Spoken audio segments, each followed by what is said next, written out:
Sadashivasamarambham Shankaracharya Madhyamam Asmadacharya Paryantam Vande Guru Parampara. Om. Good. Be seated, please.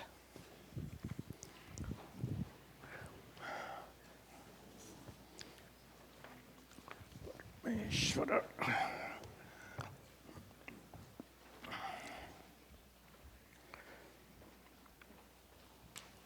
Very good. We're recording? Okay.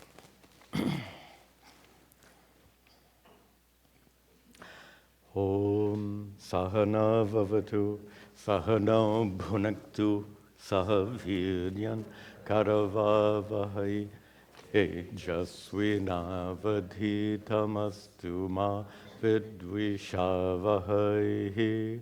Om Shanti Shanti Shanti. Om. Good.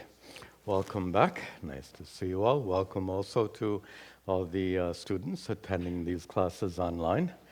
Welcome to you all. We continue with our study of Uddhava Gita. We're in this chapter 6 opened with Sri Krishna talking about moksha and bandha. Moksha, freedom; bandha, bondage. And moksha, there's something you may not have thought about, and that is moksha, meaning freedom, suggests freedom from something. In other words, moksha is the absence of something and not the presence of something. It's a word that gives its meaning negatively by negating something. In the biblical tradition, they have a similar situation where they use the word salvation. Salvation from what?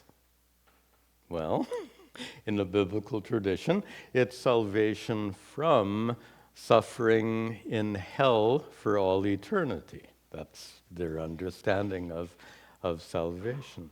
So here, the choice of the word moksha for the goal of spiritual growth is significant. So freedom means the absence of something, and the significance, I should make it very clear.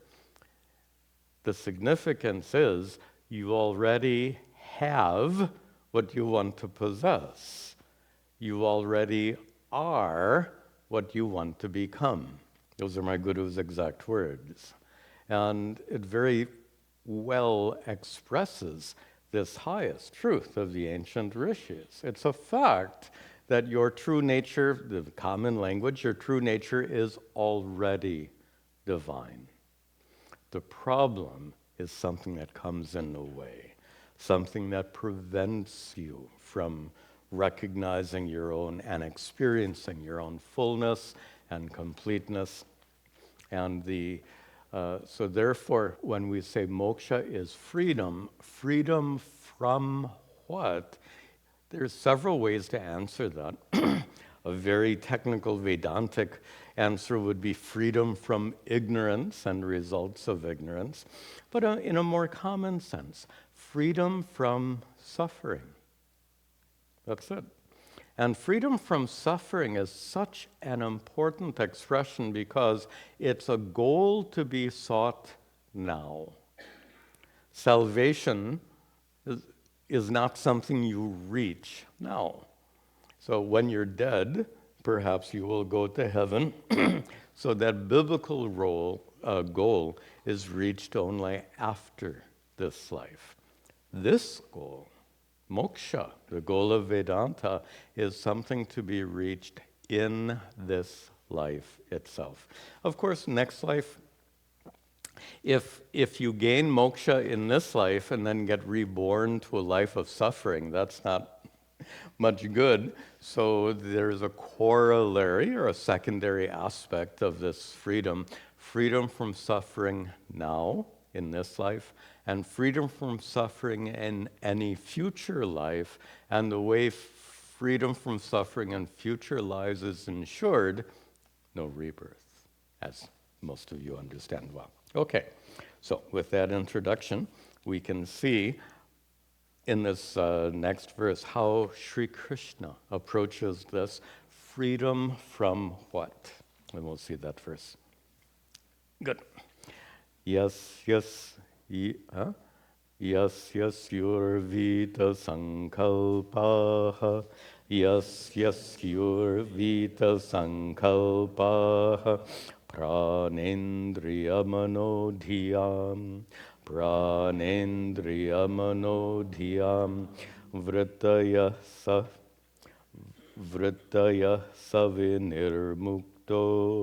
vritaya savinirmukto dehastopihi sadgunaihi.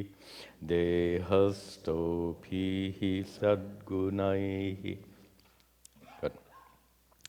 Yasya, for one who is gaining this freedom we're talking about, yahasyuhu, for one who happens to be what?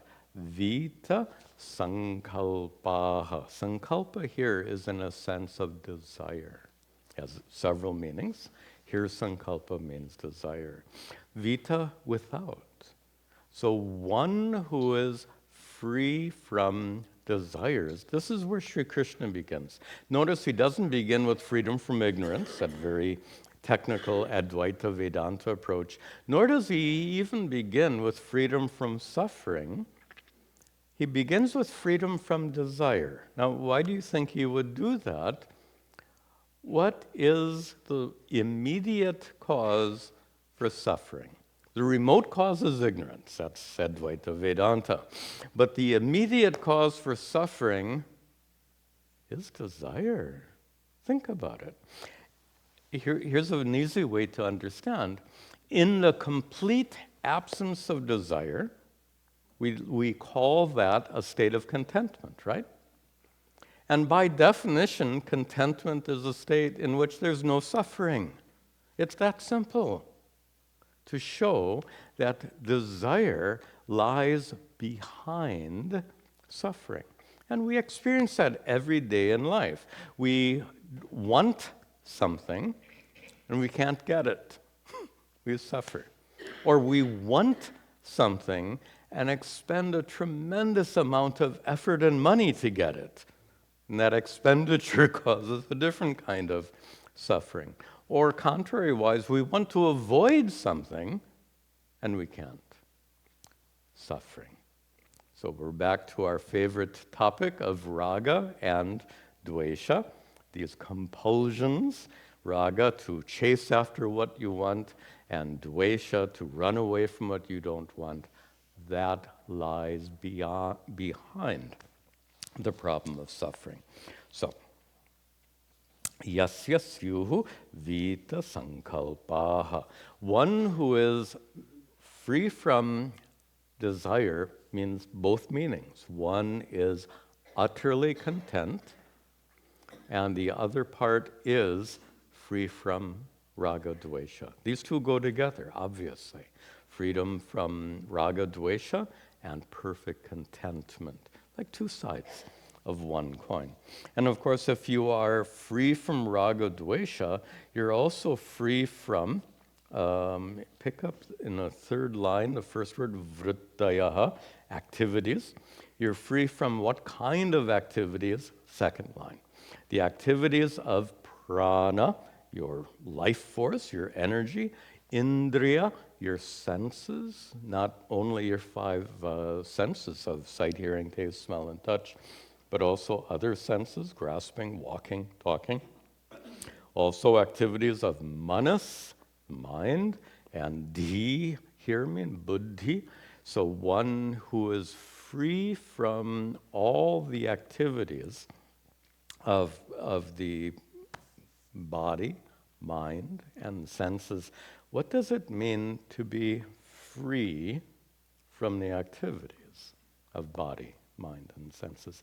Again, we have to understand what this freedom means. Freedom from suffering, freedom from raga dvesha. Nothing is said about freedom from the body, which is a good thing, because we want to keep these bodies around for a while.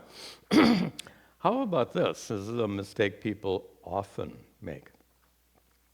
Freedom from pain. Yeah?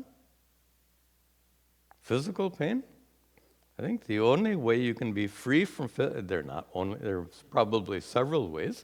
One way of being free from physical pain is called anesthesia. So that's one way to be free from physical pain. Another way is be free from your body, be bodiless.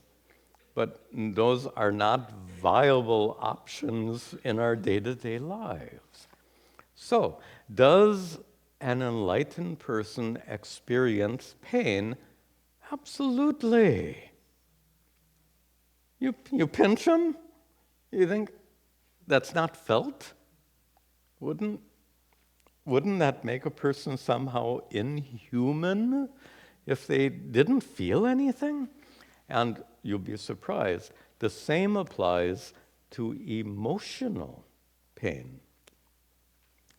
Let us call it sadness. So, is an enlightened person free from sadness? I argue that it's the same as this. Sadness is a normal human feeling, and to be deprived of that normal human feeling of sadness is to become somehow inhuman. I've given the example of that old Star Trek series with that character Spock. He was half human, anyway, if you go and watch those old things. Anyway, he lacked the ability to feel because he was only half human. Sadness makes us human. And sadness is, many of you have heard me say this. This is one of the most important things you will hear here. You will hear here at our ashram, one of the most important things is this: sadness is not your enemy. Come on, we have to get out of that. And you've heard me give the example, you go to a sad movie, one of these Bollywood tearjerkers, you walk and you're crying like anything, and you say, what a wonderful movie, through your tears. That's enough to make my point. Sadness is not your enemy. Suffering is a problem. So physical pain and sadness are normal parts of the human experience. In the absence of physical pain and emotional sadness, you would not be fully human. So the enlightened person, absolutely, pain and sadness. The enlightened person is not free from physical pain and emotional sadness, but is completely free of what? Suffering. And that's what we're talking about. And desire, as Sri Krishna says in this. So the desire, which lies behind the suffering. So suffering and desire are utterly free. Is it possible to have physical pain without suffering? You can learn to. In fact, people who suffer from chronic pain often one of the things they are taught in these pain management clinics is how to suffer less in the presence of physical pain. It can be learned. You can learn how to have pain and not suffer. And this is the surprising thing. Can you have sadness and not suffer? Well, you do that in the movie theater. If you can do it in a movie theater, presumably you can do it in your daily life. This is the culmination of these Vedantic teachings, to culminate in that utter freedom from suffering.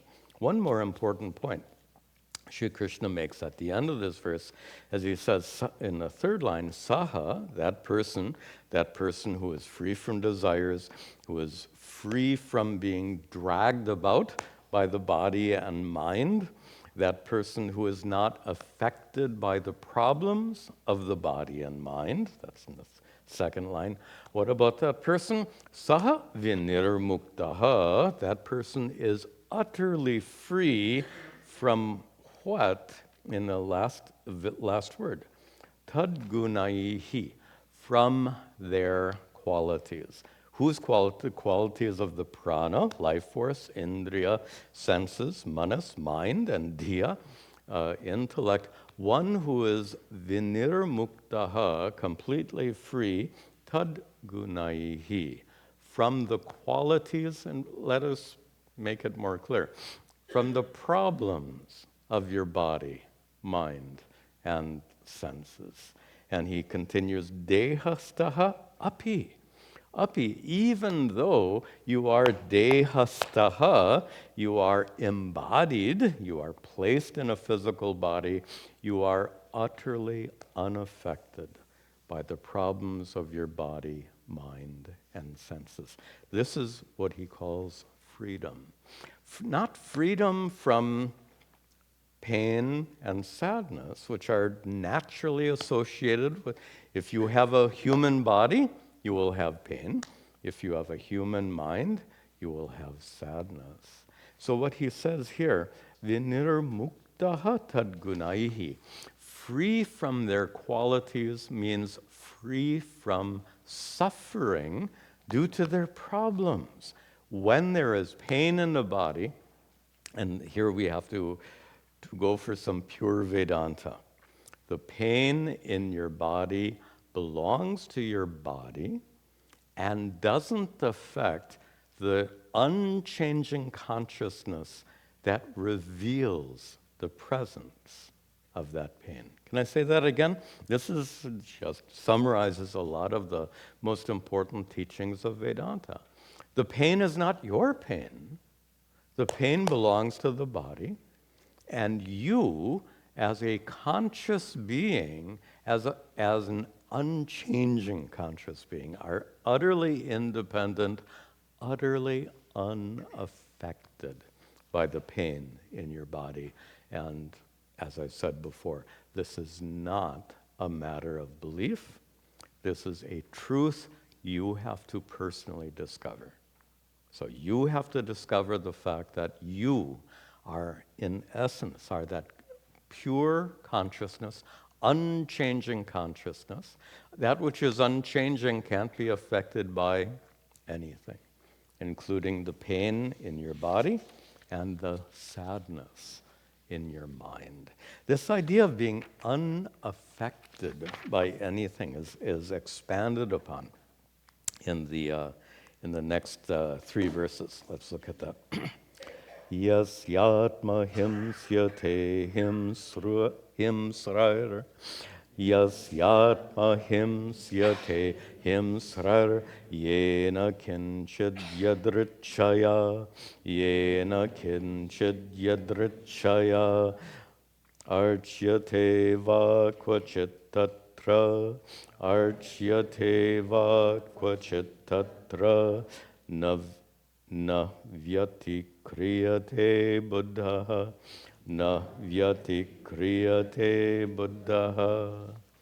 So, how is the enlightened person utterly unaffected? And just before we plunge into this, try to imagine if you understood yourself to be, in essence, unchanging consciousness. The observer, nice Sanskrit word, sakshi, witness.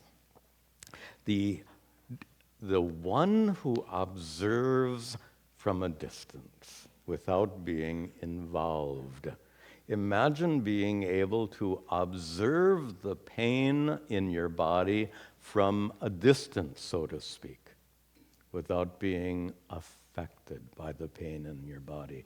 Imagine being able to observe the sadness in your mind from a distance, so to speak, so that you wouldn't feel affected by the sadness in your mind. Just to hint at the nature of an enlightened person being affected by nothing whatsoever, including, look at the start in the last line. So that wise person, buddha here means wise person, that enlightened person, na yati kriyate, is not affected. And the word literally means does not undergo any kind of change. What does it mean to be affected by something? It means to undergo change. We are affected by climate change. The climate changes, and that affects us. It affects the world, it affects the quality of our lives. So here, the point is, since consciousness is unchanging, therefore it is unaffected by anything. Just simple reasoning. That which doesn't change won't be affected. So, a common example, milk can undergo change. It can become sour, it can become bad, it can become yogurt, etc., etc. So milk can undergo change. So milk is affected by heat. Milk is affected if you put some yogurt in it, etc., etc. So you get the point. How about a rock? If you put some yogurt, so if you put yogurt in milk, by the way, I watch Vasanti do this. So she puts yogurt in a pot of milk and then heats it. And that's how she makes yogurt. I didn't know that until I watched her do that. So suppose in her pot, instead of milk, there's a rock. She puts some yogurt on the rock and heats it up in the pot. Will it change? Will the rock be affected by the yogurt? Relatively speaking, the rock doesn't change, which is the point. That which changes gets affected. That which is unchanging remains utterly unaffected, and na vikriyate, your true nature is unchanging consciousness. When we use that expression, Satchidananda, that Ananda, you know from prior discussions, does not mean the experience of bliss. Because, like any experience, bliss comes and goes. Atma doesn't come and go. But the experience of bliss can come and go. What does that Ananda then indicate? Not the experience of bliss. One of many things it does indicate is that your true nature is unchanging.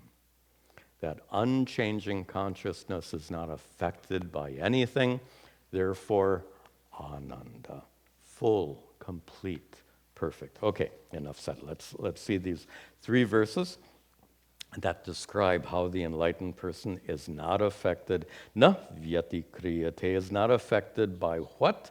In the first line. By yasya, when, for that enlightened person. Atma here means just oneself. Atma has many meanings, one of which is called a reflexive pronoun in Sanskrit. It simply means oneself. So when the enlightened person, himself or herself, himsyate, is hurt, is injured physically or emotionally, is hurt or injured by whom? Himsraihi, by people who are hurtful, by people translated often as cruel, by people who want to hurt you, by the person who wants to, who wants to hurt you physically. A mugger might, but some people will have an agenda to hurt you emotionally. Someone with a gun has an intention to hurt you physically, and someone who has a strong dislike for you may want to hurt you emotionally. This is life, the world in which we live. But for that enlightened person, na vyatikriyate, the enlightened person is utterly unaffected when they are injured by mean people, and mean people who hurt yena yadrichaya yena, people who hurt you even yadrichaya for no reason whatsoever. They hurt you and you remain unaffected. Now, the problem with teachings like this is at the surface it seems really kind of otherworldly, right? Hard to relate to. So how can we possibly relate to not being injured when someone hurts you? And a favorite example of mine is if you're holding a toddler, the kid is a little wild, waving his arms around and smacks you in the face. Some of you have had that experience. Okay, when you're smacked in the face by that child, you get angry? Not a bit. Does it hurt? Yeah. But it doesn't affect you emotionally. Even the pain you're willing to put up with because it's just a kid. Now the reason for this metaphor is if you can be injured by a child and be okay with it, how about a 20-year-old child? How about a 30-year-old child? A 50-year-old child? Honestly, that's how it looks to the enlightened person. The child smacked you because a child can't control itself. The person who hurt you, the 50-year-old who hurt you because he or she couldn't control oneself. It's the same thing, but this perspective comes when these teachings have gone in completely. Okay, so the enlightened person is not harmed, is not affected when someone, for any reason or no reason, hurts the enlightened person. Also, the enlightened person remains unaffected in the third line, va, or archyate kvachit tatra. Or when the enlightened person, archyate, is worshipped, is honored, is respected, kvachit, in some situation, tatra. So the enlightened person doesn't get angry when you do something harmful, like in the case of the child, and when you do something very respectful, like there's a tradition in Hindu culture of touching the feet. So the enlightened person is not affected by that, and we have to understand the reason for not being affected. This touching the feet reminds me of an excellent anecdote. 1993, I had just emerged from the Ganga after sannyasa diksha, after being initiated as a sannyasi. Guru gives us this dress, so I put on this dress, and now we are sitting in the ashram, or standing in the ashram, and someone comes along and goes to touch my feet. I jumped.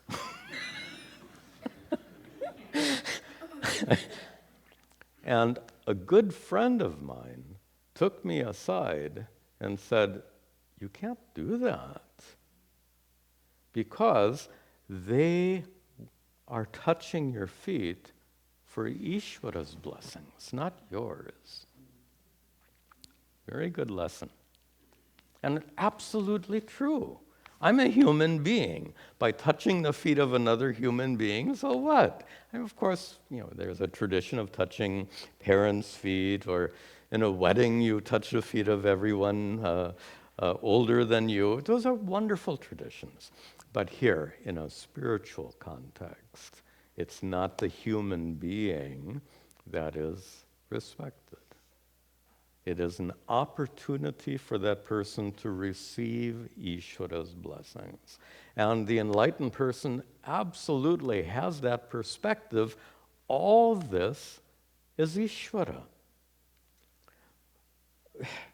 Right now, in this process of teaching, whatever I have to teach comes from Ishvara through my guru. My guru, who is a form of Ishvara. Whatever is coming out of my mouth due to my brain is a gift of Ishvara. The ability to speak is a gift of Ishvara. And really, I can say with all honesty, I am not teaching. It is all Ishvara. This is a sense of of what it means to be enlightened. There's no longer that identification with the body and mind. So therefore, any kind of reverence or compliment, praise of the body and mind. Sorry. This is just I don't know if this is going to be helpful, but when someone says, "Oh, you look so beautiful," tell me,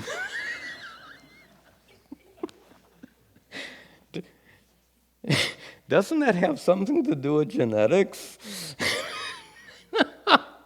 It has a lot to do with genetics. You're not responsible. Maybe you're responsible for the clothing you're wearing. Even if you're dressed very nicely, did you make those clothes? You bought the clothes. How did you get the money? Suppose you did make the clothes. Did you make the thread? Did you grow the cotton?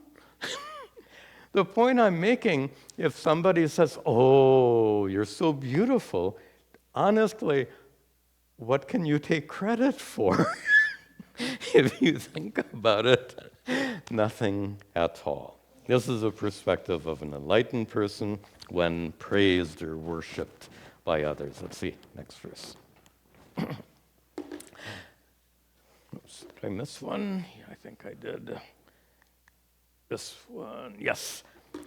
Nastu vita na nindeta, nastu vita na nindeta, kurvata sadhva sadhuva, kurvata sadhva sadhuva, vadato guna dosha bhyam, vadato guna dosha bhyam, varjita samadrang munihi, varjita samadrang munihi. Munihi, start there. Muni often means sage, can mean a person who maintains silence. Here it simply means an enlightened person in our context. An enlightened person, so we're now talking about free from what? An enlightened person has moksha, free from what? Prior verse, free from being affected by the praise or derision of other people. This verse, he is free from what? He is samadrik. Samadrik means looking upon all with equanimity, not being judgmental, not putting people into categories. And the most common categories is everyone has this problem. It is a problem.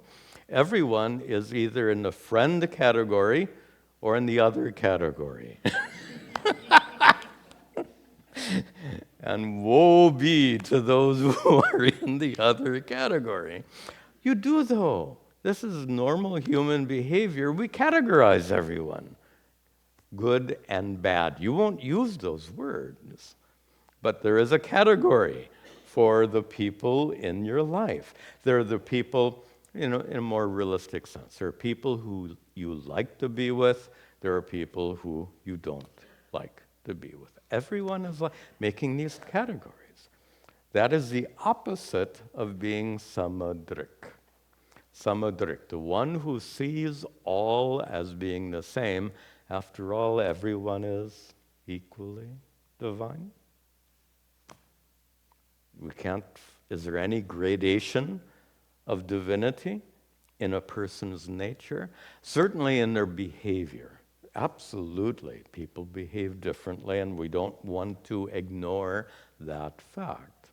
But in essence, every person is equally a manifestation of Ishvara. Therefore, this categorization we just spoke about is a problem. Why does this problem occur? He says that the enlightened person here is varjitaha, free from what? Varjita, free. Free from, go up a line, free from guna dosha bhyam. And I don't like my translation here, free from good and bad karma. I think there's a kind of compound where you drop some words. And I think this is a madhyama lopa samasa, a compound in which some words are left out, because what Sri Krishna means to say is the enlightened person is varjita, without guna and dosha, meaning looking at people and seeing their gunas and their doshas. Gunas are qualities, doshas are defects. Whenever we look at a person, we make this evaluation. Our brains are trained for this. Why? Friend or foe, fight or flight. This is instinctive, programmed into our brains. It's interesting that facial recognition is programmed into our brains. Someone who has helped you before, that person's face will be instantly recognized.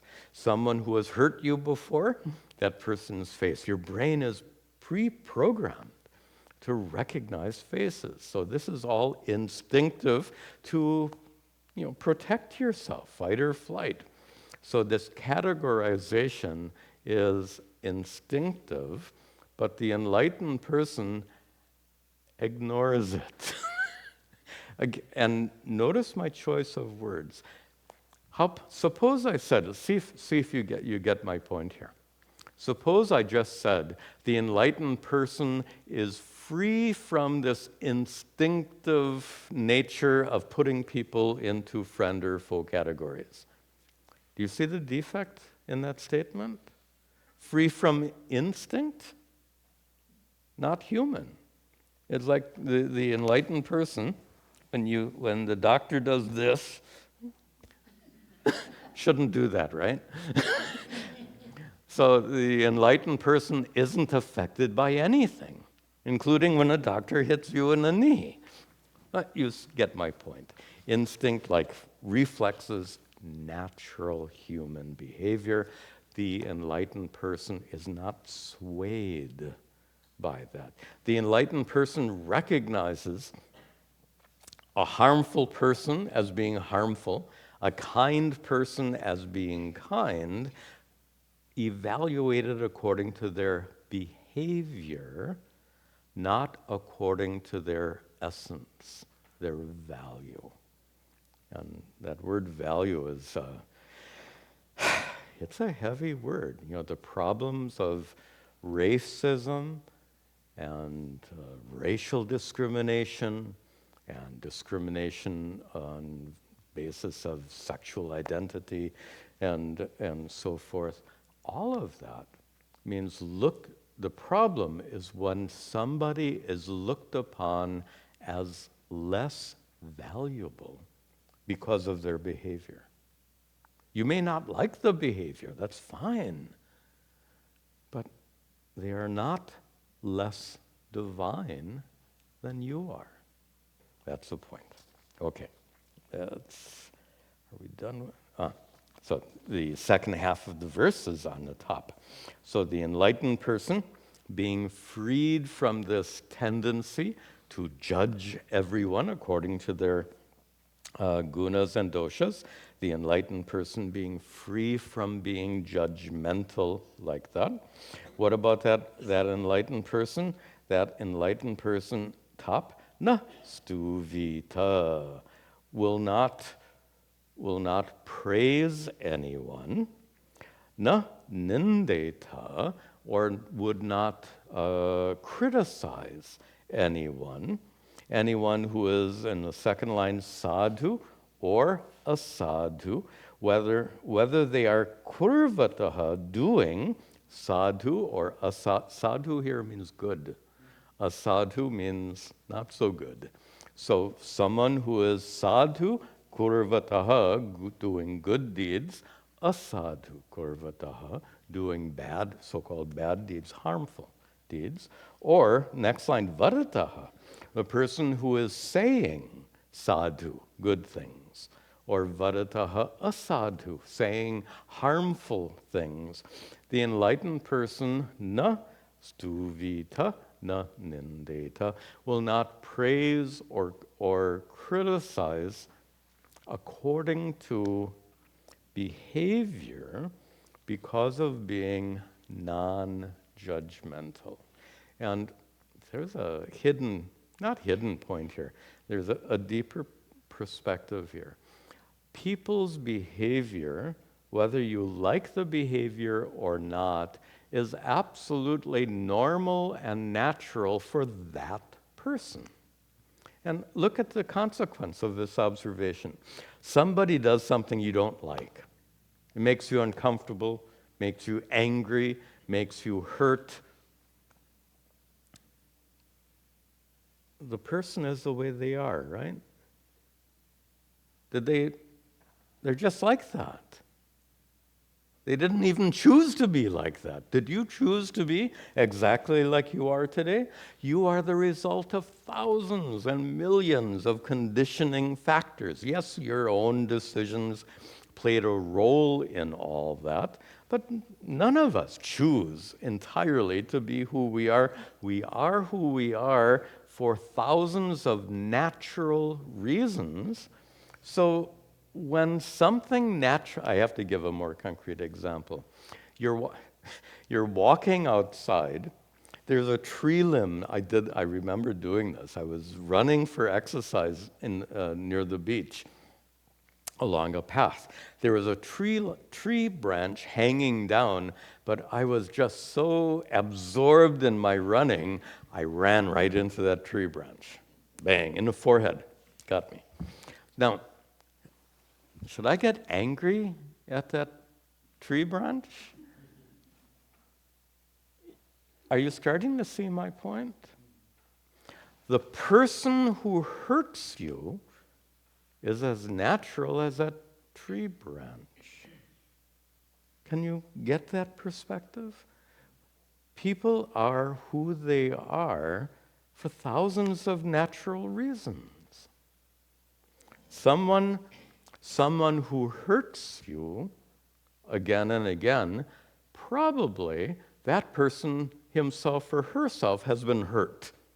Those who are hurt others. That's so common.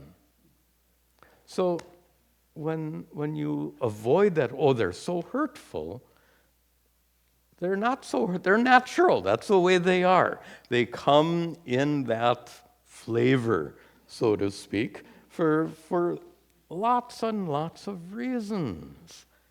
So the tree is not out to get me, and that person who is hurtful is not out to get you.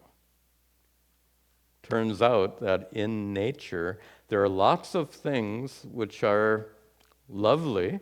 There are lots of things in nature that are harmful. I mean, people who, I smile when I think about it, there's this cult of natural foods. You should only eat natural food. Nothing wrong with eating healthy, but this insistence on organic, natural foods. Anything natural, in fact, my guru used to make fun of this. He says, it's turning diet into a religion. He didn't go for that. In fact, he criticized, this is back in the 70s. We were all ex-hippies, and he would criticize us for all of our concern about diet and all that. Anyway, here's the point. Tell me, if everything natural is good, that means eating arsenic must be good for you. Naturally occurring element. Yeah, eat more. So my point is, what is natural is neither good nor bad. What is natural is natural. The person who hurt you is as natural as that tree I smacked into. Nature. That's the way it is. You may not like it like that, but that's the way it is. The enlightened person recognizes this truth. You see this one more verse about the wise person being free from being affected. This is a quick comment. Something I learned long ago. This is kind of it just prompted when I say the word wise person. Many teachers, popular teachers, are in the habit of saying wise man. Many books will always refer to the wise man. And the reason for that is pretty obvious. Who is the author of the book? And who is saying wise man? Okay. So the reason for that language is pretty obvious. But the fact is that patriarchal language has a consequence, a negative consequence for women. So there's no excuse to stick with that language. Regardless of your male or female, it's not wise man, it's wise person. So that kind of, anyway, just a comment about language here. Okay, let's finish up our text for today.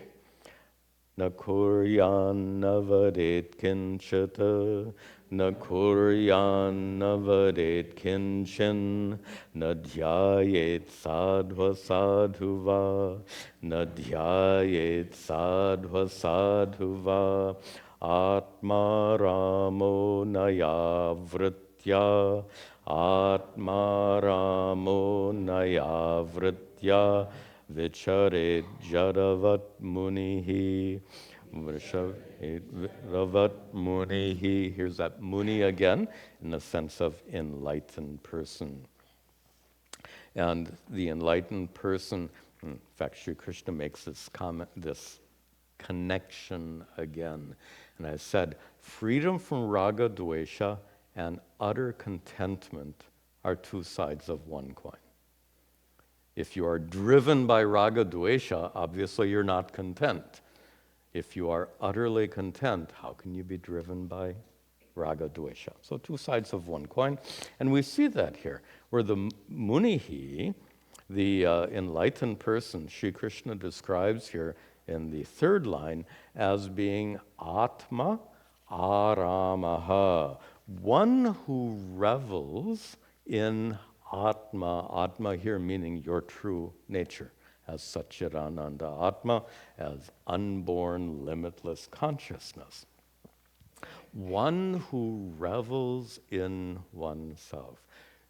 Conventionally, being content depends on lots of factors being suitable for you.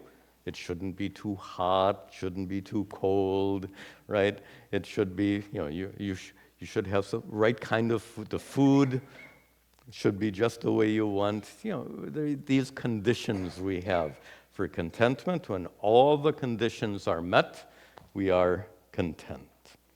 What about the enlightened person who, Atmaramaha, is content in his or her own true nature and utterly not dependent on any external situation for contentment. You know someone who is, there are some people who are real fussy, any little thing and they complain about it, people like that. Then there are the opposite kind of people who are okay with anything, no problem. You think about for food. Lots of people are very fussy about food. You'll find I'm a counterexample. You give me anything as long as it's vegetarian, I'll probably eat it. If it's too spicy, maybe I won't be able to I can eat it, but my stomach will complain. And the reason for that, I don't say this out of pride. I've made this joke before. The reason I can eat anything is this. Those who really love food and are particular about food are such because their mothers were wonderful cooks. My mother, on the other hand, that's the truth. So, and if she were alive, she'd probably admit it. So she didn't enjoy it. Okay. So the point here, coming back to the verse, is being not dependent on external situations for your contentment. That's the point. So I'm one who is content with they are, as they are, that one due to enlightenment, recognizing one's true nature as Satchidananda Atma. In the third line, anaya vritya, due to this attitude, the enlightened person, now up to the top, na kuryat, doesn't need to do anything. Sadhu, and second line, sadhu asadhuva, doesn't need to do anything good or bad. Navadet kinchit, doesn't need to say anything good or bad. Na dhyayet kinchit sadhu asadhuva, doesn't need to meditate on anything. The enlightened person doesn't need to do anything for the sake of contentment. Carrying around the source of contentment within. This is how Vedanta works. And we'll end with this observation. You've heard again and again, be free from desires, give up. How many books say, give up all your desires? Those are usually the same books that we go on referring to the wise man. They also say, give up all your desires. Huh? Try. How to do that?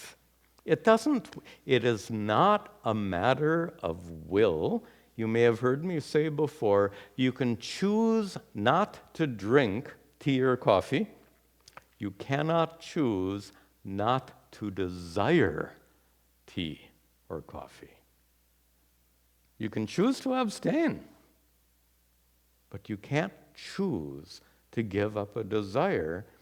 Desire is not a matter of choice. You want what you want, it's natural.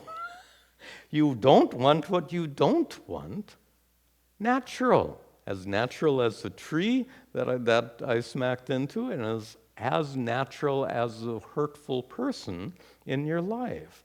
This is nature. Desire is also natural. So how, if someone says, give up your desires, to me that sounds like they want you to be not human.